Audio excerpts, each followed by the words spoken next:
Okay, let's talk about it. Potty training.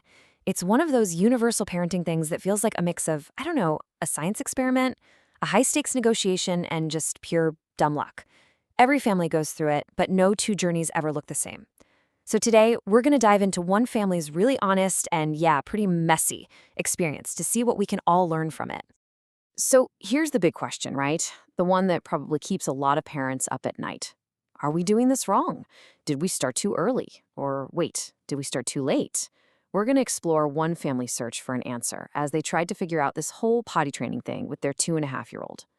Their first crack at it was ambitious. They went all in on that famous 3-day potty training method. You've probably heard of it.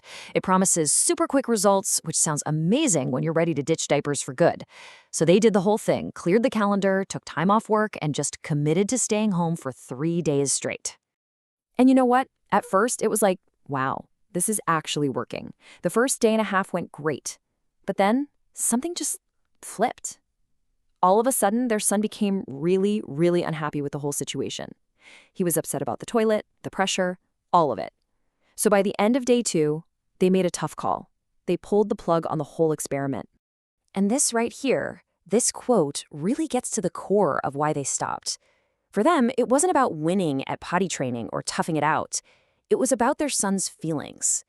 They realized creating a positive association with the potty was way more important than how fast they did it. So they took a breather, a few months to just, let everything reset. And when they decided to try again, they came back with a completely different mindset. They totally abandoned the high-pressure deadline and shifted to a new philosophy, one built on patience and just making him feel comfortable. And the key to this new, gentler approach? It all came down to a different kind of pants, padded training pants. Now see, modern diapers are amazing at their job. They're designed to pull moisture away so the kid feels dry all the time. But these training pants, they do the exact opposite. They're made to let the child actually feel when they're wet. So why is feeling that wetness such a big deal?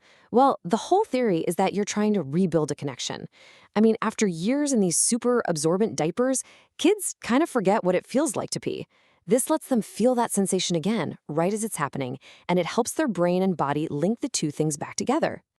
Okay, so what does this whole patience over perfection thing actually look like in real life, day to day? Well, it's not some big dramatic event. It's really more about setting up a simple, consistent, and super gentle routine. It's actually pretty simple. It's all about these 3 little habits. First, he wears his training pants. They call them his underwear, all the time. Second, every single change happens in the bathroom, right there by the toilet, just to make that room feel like a normal, non-scary place again. And third, they just keep offering the potty. No pressure, no demands, just a gentle, hey, do you want to try? Now, they are super honest about this. This is not some magic, clean, easy fix. Not at all. The reality is messy. The training pants sometimes leak, which means they're doing a ton of laundry. In fact, they even had to put the whole thing on pause for a day because they literally ran out of clean pants while waiting for a new package to arrive.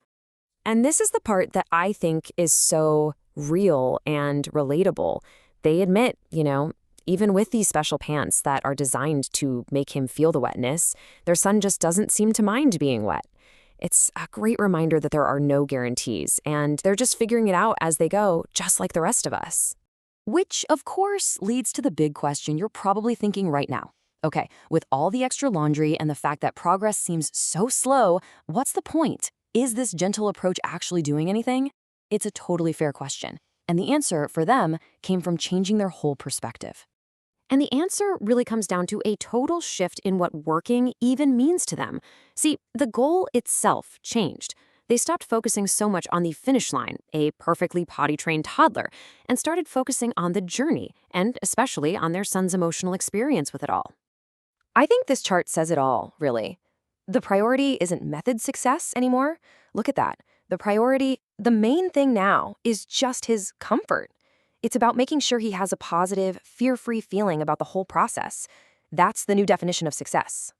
And once you make that shift, you start to accept that the timeline is just different. They're not looking for a weekend miracle anymore. They're fully prepared for this to take weeks, maybe even months. And they're okay with that because the day-to-day process is calm and positive now. And I love this quote because it sums it all up.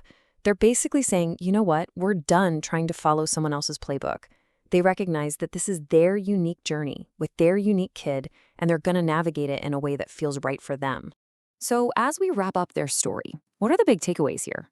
Well, first, that those intense, high pressure methods just aren't a good fit for every kid. Second, deciding to put your child's emotional comfort first is a totally valid choice. Third, a gentle approach takes a whole lot of patience and consistency. And maybe the most important one, every single kid and every single family is on their own timeline. And that kind of brings us full circle, right back to where we started. Maybe the goal isn't to find the one right way to potty train. Maybe after hearing about this family's journey from a rigid method to a patient process, the better question to ask is this: what does the right timeline and the right approach look like for your family?